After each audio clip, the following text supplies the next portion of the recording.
Hey guys, तो अब हम व्हाट इफ के फिनाले के काफी करीब आ चुके हैं और अब सिर्फ 2 एपिसोड्स बचे हैं जहां में क्रॉसओवर दिखना शुरू हो जाएंगे। और एपिसोड 7 का एंड इसी क्रॉसओवर का सबसे पहला मोमेंट था। और एपिसोड 8 मोस्ट प्रॉब्ली फोकस करेगा विजन अल्ट्रॉन या सुपीरियर अल्ट्रॉन के ओरिजिन पे। इस वीडियो में हम उसी के बारे में डिस्कस करेंगे। शुरू करने से पहले एक पोटेंशियल स्पॉइलर वार्निंग रहेगी एपिसोड 8 को लेके। और अगर आप इस चैनल पर नए हो तो सब्सक्राइब जरूर कर लेना सो दैट आपको हमारे लेटेस्ट वीडियोस की अपडेट रेगुलरली मिल सके। So without wasting any further time, let's get started.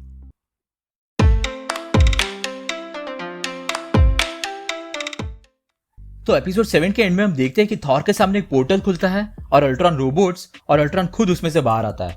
और इस अल्ट्रॉन के पास ऑलरेडी 6 इन्फिनिटी स्टोन्स मौजूद है। और हम देखते हैं कि अल्ट्रॉन के शेल के अंदर असल में विजन होता है।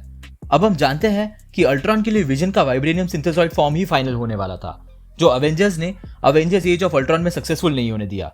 तो ऑब्वियसली यहाँ हम वो रिजल्ट देख रहे हैं जहाँ अवेंजर्स सक्सेसफुल नहीं हुए और विजन अब अल्ट्रॉन बन चुका है। लेकिन सवाल आता है कि अल्ट्रॉन जो कि 2015 या शायद उससे आगे के टाइम का है, वो यहाँ थॉर के सामने क्या कर रहा है।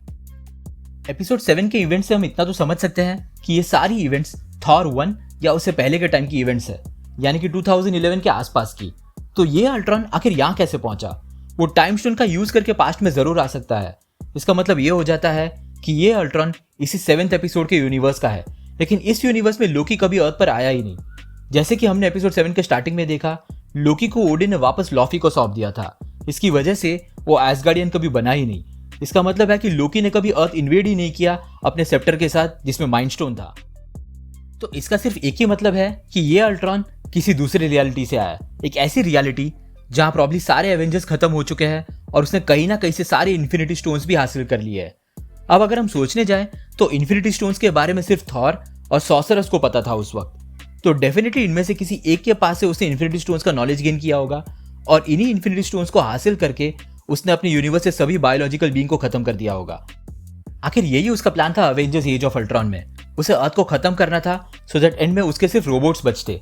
यहां भी वो यही चीज करेगा, लेकिन कॉस्मिक लेवल पे। और ये गोल अचीव करने के लिए इन्फिनिटी स्टोन से बेहतर तरीका क्या हो सकता है? और कहीं ना कहीं सॉर्सरर से उसे यह भी पता चल सकता है कि उसका यूनिवर्स सिर्फ एक अकेला यूनिवर्स नहीं है और इसी से उसे बाकी बचे यूनिवर्सेस को डिस्ट्रॉय करने का मोटिवेशन मिला होगा। अब ये जानना इंटरेस्टिंग होगा कि आखिर उसे रियलिटी ट्रांसेंड करना कैसे सीखा होगा।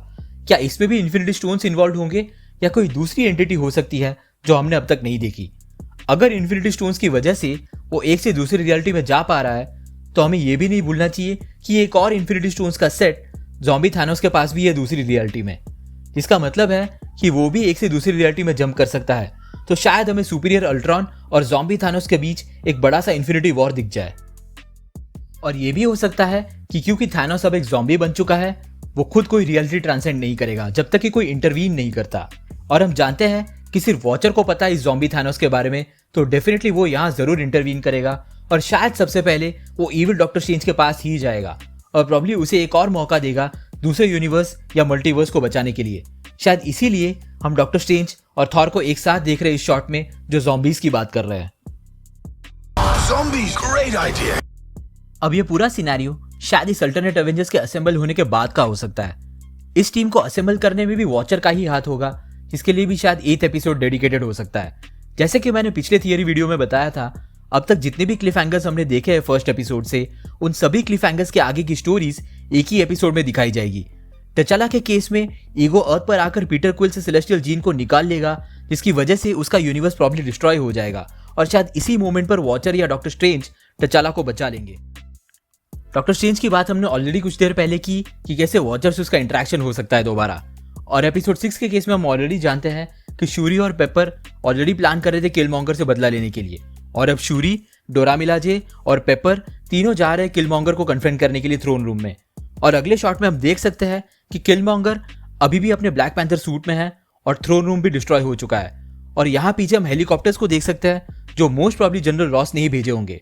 तो इन शॉर्ट किलमॉन्गर के बचने के चांसेस अब ऑलमोस्ट ना के बराबर है। तो शायद यही मोमेंट होगा जब उसे भी अपनी रियलिटी से खींच लिया जाएगा। ये सभी alternate Avengers definitely Ultron bots के अगेंस्ट लड़ेंगे, लेकिन शायद ये पूरी टीम भी कम पड़ जाएगी इस सुपीरियर अल्ट्रॉन को हराने में। और इसी वजह से शायद ज़ॉम्बी थानोस पिक्चर में आएगा अपनी इन्फिनिटी गॉन्टलेट के साथ। अगर ये सिनेरियो पॉसिबल हुआ तो हम एक्सपेक्ट कर सकते हैं कि फाइनल बैटल कितना ज्यादा एपिक होगा। दो लोगों के बीच जो अलग अलग यूनिवर्सेस के इन्फिनिटी स्टोन्स के साथ लड़ रहे हैं। एक और थियरी ये है कि अल्ट्रॉन को इन्फिनिटी स्टोन्स अपनी रियलिटी में शायद ना मिले हो और किसी दूसरे एंटिटी की वजह से वो अपने यूनिवर्स से ज़ॉम्बी यूनिवर्स में चला गया होगा, जहां ज़ॉम्बी थानोस इन्फिनिटी स्टोन्स के साथ मौजूद है और वहीं से उसने सारे इन्फिनिटी स्टोन्स कलेक्ट किए होंगे। लेकिन इसके चांसेस काफी कम लग रहे हैं क्योंकि अब तक उस दूसरे एंटिटी को इंट्रोड्यूस नहीं किया गया जो अल्ट्रॉन को एक से दूसरी रियलिटी में ले जाने में मदद करेगा। और वॉचर खुद शॉक में था जब उसने अल्ट्रॉन बॉट्स को देखा।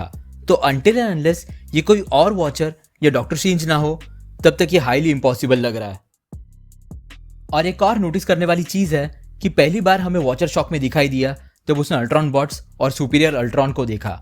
तो क्या इसका मतलब है कि कुछ ऐसी रियलिटीज भी है जो वॉचर के पहुंच के बाहर है, या फिर कोई ऐसी इवेंट हुई होगी जिसकी वजह से वॉचर का ध्यान इस रियलिटी पर गया ही नहीं। कॉमिक्स में वॉचर का ध्यान अर्थ पर से एक बार तब हटता है जब एक ड्रीमिंग सेलेस्टियल अपनी नींद से जागता है।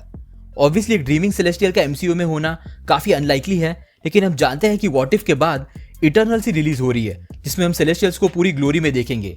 तो शायद यहाँ कोई और सेलेस्टियल इन्वॉल्व हो जिसकी वजह से वॉचर का ध्यान ना गया हो उस अर्थ पे जहां सुपीरियर अल्ट्रॉन क्रिएट हुआ था। आपके हिसाब से वो कौन सी इवेंट हुई होगी जिसकी वजह से वॉचर ने सुपीरियर अल्ट्रॉन की रियलिटी मिस कर दी? अपनी थियरीज नीचे कमेंट सेक्शन में जरूर बताना। अगर आपको वीडियो पसंद आया हो तो उसे लाइक जरूर कर देना, और अगर आप इस चैनल पर नए हो तो सब्सक्राइब करना मत भूलना। हम रेगुलरली ऐसे वीडियोस पब्लिश करते हैं। हमारे रिसेंट वीडियोस को देखने के लिए यहाँ पे क्लिक करें। Thank you so much for watching guys. Stay safe.